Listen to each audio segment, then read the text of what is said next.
안녕하세요. 인코랩TV 김승철입니다. 너무 궁금했던 차를 드디어 만나보게 됐습니다. 제가 타고 있는 아반떼 N과 성별이 다른 쌍둥이라고 할 수 있는 코나 N입니다. 이 차를 일상생활에서 탔을 때 느낌들을 이 영상을 통해서 여러분께 전해드리겠습니다. 먼저 이 차에 대한 소개를 드리면요, 엔진 출력은 정확히 똑같죠. 280마력과 40토크를 가지고 있고요. 그리고 무게는 같은 DCT 기준으로 코나가 한 30kg 정도 무거웠습니다. 그 대신에 얘는 이제 세단이 아닌 키가 좀 큰 SUV죠. 그 대신에 차의 길이가 굉장히 짧습니다. 그리고 무엇보다 이 차의 휠 베이스는 아반떼 N보다 무려 12cm, 그러니까 120mm가 짧더라고요. 그래서 어떻게 보면은 이제 코너가 많은 길에서 또 다른 맛의 재미를 줄 것 같습니다. 제일 먼저 이 차의 시트 포지션을 보면요, 굉장히 좀 높습니다. SUV여서 그런 거고요. 그러다 보니까는 도로를 좀 위에서 아래로 내려보는 그런 기분으로 운전을 할 수가 있고, 또한 이제 계기판 클러스터도 마찬가지로 약간 위에서 아래로 내려다보는 그런 각도를 하게 됩니다. 그리고 여기에 보여지는, 그 다음에 이 가운데 인포테인먼트에 보여지는 그런 내용들이 아반떼 N과 거의 같습니다. 상당히 흡사하고요. 그래서 좀 반가운 느낌마저 주더라고요. 여기 이제 드라이브와 트랙션이라고 써있는 요 버튼으로, 그러니까 이 노브라고 하죠. 노브로 돌리면 이렇게 에코, 노멀, 스포츠로 가고요. 그 다음에 그거를 제자리에서 누르면 트랙션이라고 가면서 스노우, 그 다음에 D 스노우가 뭔지 모르겠는 딥 스노우인가, 그 다음에 머드, 샌드 이런 식으로 가게 됩니다. 그리고 아반떼 N도 그랬는데요, 얘도 그러니까 시동을 새로 걸 때마다 마지막 제가 탔던 주행 모드가 기억되는 것이 아닌 노멀 모드부터 시작을 하더라고요. 그래서 제 아반떼 N에서는 이제 노멀로 시동이 걸린 다음에 다시 그 에코로 돌아가려고 할 때 무조건 버튼을 2번 눌러줬어야 되는데, 이제 얘는 그렇지가 않고 이 노브를 왼쪽이나 오른쪽으로 돌리는데, 왼쪽으로 돌려주면, 그러면 노멀에서 왼쪽으로 돌려주면 지금처럼 에코로 바로 들어가게 되더라고요. 그리고 이 코나 N의 타이어는 아반떼 N보다는 이제 10mm가 좁은 235mm의 19인치 타이어를 앞뒤에 스퀘어로 끼고 있고요. 그 다음에 이제 피렐리 P0를 꽂고 있었습니다. 제가 타고 있는 코나 N의 스펙을 좀 말씀드리면요, 일단 N 퍼포먼스 옵션은 없는 차고요. 그리고 이제 무광 컬러가 빠져 있고 썬루프만 빠져 있는 상태입니다. 나머지는 다 들어가 있습니다. 그러니까 뭐 편의장 측면에서는 다 들어가 있다고 보시면 되겠고요. 요런 스펙으로 했을 때 가격을 이렇게 뽑아 보니까 3,801만 원이더라고요. 참고적으로 말씀을 드리고, 그리고 이 차의 컬러는 굉장히 좀 섹시한데요, 이그나이트 레드라는 그런 색깔입니다. 지금 이제 에코 모드로 주행을 하고 있는데요, 에코 모드에서는 이 차가 어떻게 보면 보여줄 수 있는 가장 젠틀한 상태죠. 그런데 이런 다리 이음매 한번 넘어보면요, 거기에서도 그 단단함은 여지없이 갖고 있습니다. 이런 노면 상태가 비교적 좋은 편인 구간을 지나갈 때에는요, 비교적 안락한 승차감을 보여주고 있습니다. 그런데 이제 같은 에코 모드끼리 좀 아반떼 N과 생각나는 차이를 좀 말씀을 드리면요, 아반떼 N은 이제 에코에 놨을 때에는 노면에 대한 차체 전체의 움직임이 좀 넘실넘실 되는 게 있습니다. 그것에 비해서 코나에는 좀 그렇지는 않은 것 같아요. 지금 공기압이 좀 굉장히 낮은 편인데도 불구하고 좀 단단함을 에코 모드에서도 보여준다는 그런 차이점이 발견이 됩니다. 자, N 모드는 이제 이런 화면으로 들어가는 게 N 모드잖아요. 여기 이렇게 넘기면은 이 커스텀 모드를 잠깐 보면요, 아반떼 N에는 없는 항목이 하나 더 있는데요, 바로 헤드업 디스플레이입니다. 그래서 노멀과 스포츠 이렇게 두 가지로 할 수 있게 해서 해놨습니다. 그 외에는 나머지는 이제 동일하고요. 그 대신에 얘한테는 없고 아반떼 N에는 있는 것이 있는데요, 여기 이제 퍼포먼스 옵션을 가면 대체적으로 거의 같습니다. 근데 액티브 사운드 디자인 메뉴가 코나 N에는 없어요. 그래서 뭔가 이 사운드를 그 운전자가 직접 이렇게 조절하는 그런 기능은 없고요. 당연히 뭐 TCR 사운드나 이런 거는 말할 것도 없고요. 이제 아반떼 N에서는 그거를 사운드 이퀄라이저라고 표현을 했었는데, 얘는 이제 사운드 제네레이터는 또 있더라고요. 카탈로그에 보니까. 그거는 이따가 N 모드나 이런 스포츠 모드에 놨을 때 되는 것 같은데, 한번 좀 해볼까요? 스포츠 모드 놔보겠습니다.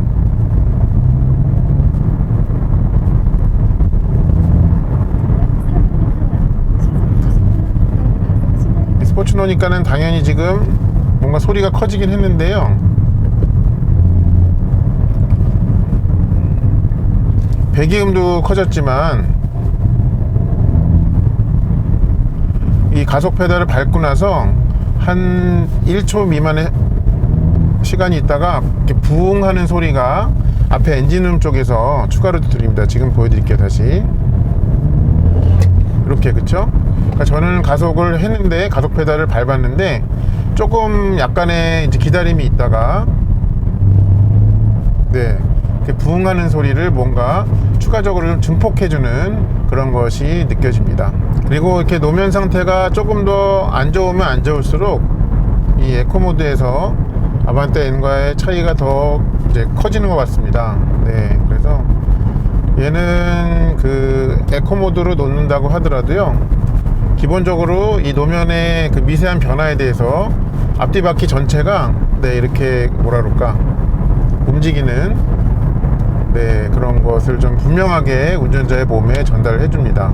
차체는 그렇게 움직이지만 또 재미있는 것은 이 시트의 안락성이, 제 차는 이제 버킷 시트라서 어쩔 수가 없지만, 이게 시트의 생김새도 그렇게 생겼지만 굉장히 좀 그 포근한 이불 속 같은 그런 느낌을 줍니다, 이 시트가. 그래서 그 차체, 그러니까 단단한 서스펜션에 의한 이 차체에서의 움직임을 어느 정도 이 시트가 좀 필터링을 해주는 그런 느낌이 있습니다.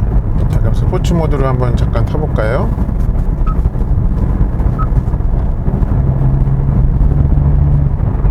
이 앞쪽에서 들리는 그 사운드 제네레이터가 만들어낸 소리가 좀 재밌습니다. 조금 이렇게 중저음이 더 강조되는 그런 소리입니다. 지금도. 이제 중저음 소리도 있지만요, 뭔가 밖에서 이 터보 차저가 공기를 좀 강하게 슉 빨아들이는 그런 듯한 소리도 냅니다. 그렇죠?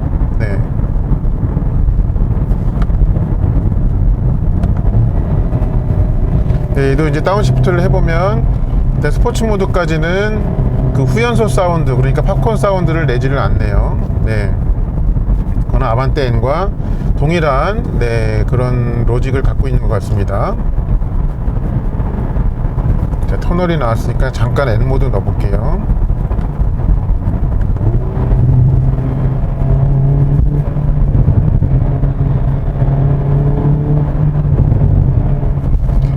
근데 팝콘 사운드도 뭔가 좀 음색이 달라요. 소리가 좀 약간 더 건조하다고 해야 될까요? 좀 표현을 잘 못하겠네요. 그런 좀 차이가 있습니다, 아반떼는.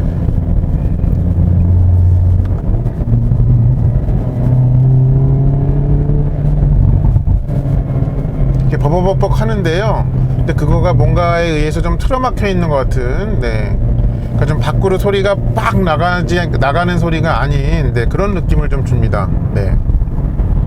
제 팝콘 사운드는 N모드는 굉장히 단단하네요. 이 N모드 놨을 때 이 차의 이 서스펜션의 단단함이 아반떼 N보다 더 단단한 것 같습니다. 그러니까 좀 오래전에 제가 다른 차를 탔을 때 그 차에 맞는 그 코일오버 서스펜션, 그러니까 일체형 서스펜션에 한 것 같은 그런 정도의 느낌마저 줍니다.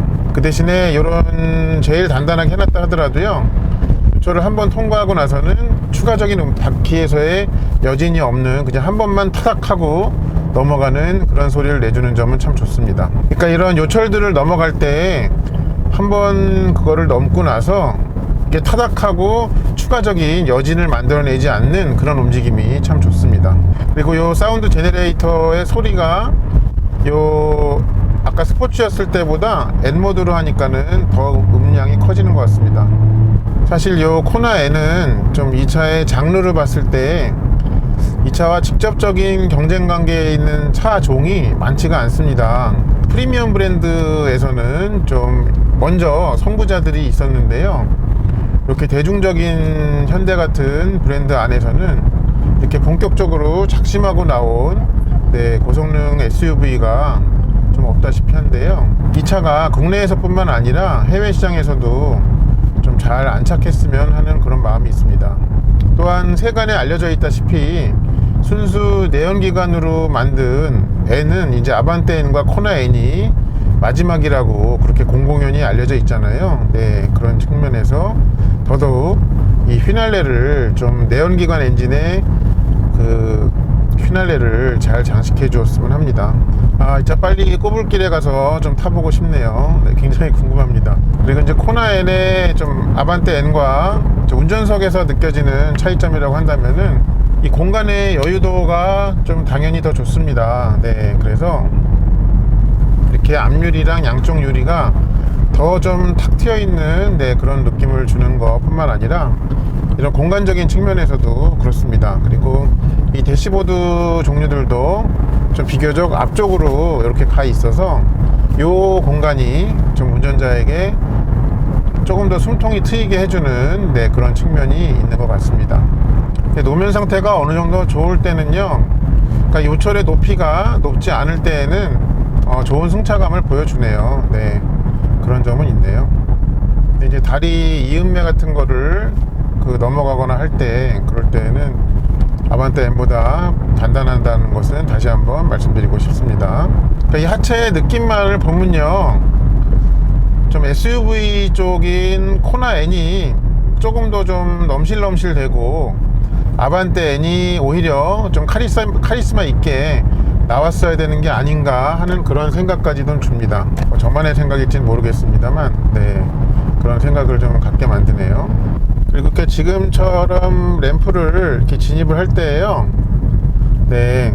얘가 차가 좀 더 컴팩트해서 그런지 좀 더 직접적으로 이렇게 코너에 말고 들어가는 그런 느낌이 있습니다. 그게 좀 아반떼 N보다 코너에 좀 감아 들어가는 거를 좀 더 얘가 날카롭게 감아 들어간다 하는 그런 느낌을 좀 줍니다. 근데 요거는 좀 제가 와인딩 로드에 가서 다시 한번 좀 확인을 해 봐야 되겠습니다.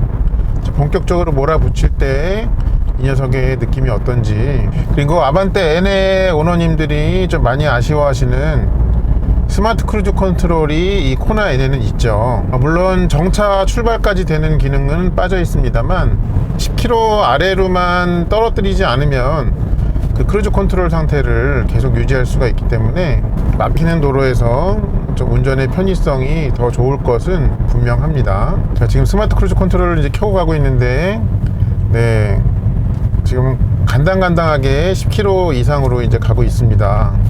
지금처럼 앞차가 차가 속도를 줄이면요, 이렇게 풀려요. 10km 아래에서는. 그럴 때는 다시 원복하는 것은 간단합니다. 10km만 조금 넘은 상태에서 이 플러스 마이너스 버튼을 제자리에서 꾹 누르면, 그러면 원래 설정했던 그 속도로 되살아납니다. 지금도 보면 이렇게 풀리죠. 근데 이렇게 속도 10km만 넘어서 다시 이게 제자리 누르면 SCC가 되살아난다 하는 점도 말씀을 드립니다. 도로 결빙에 주의하라고 나오네요. 지금 외기 온도가 4도네요. 정의의 4도인가요? 하여튼 그렇습니다. 오늘 밤에 와인딩 리뷰를 또 찍으러 갈 건데 조금 주의를 해야겠네요.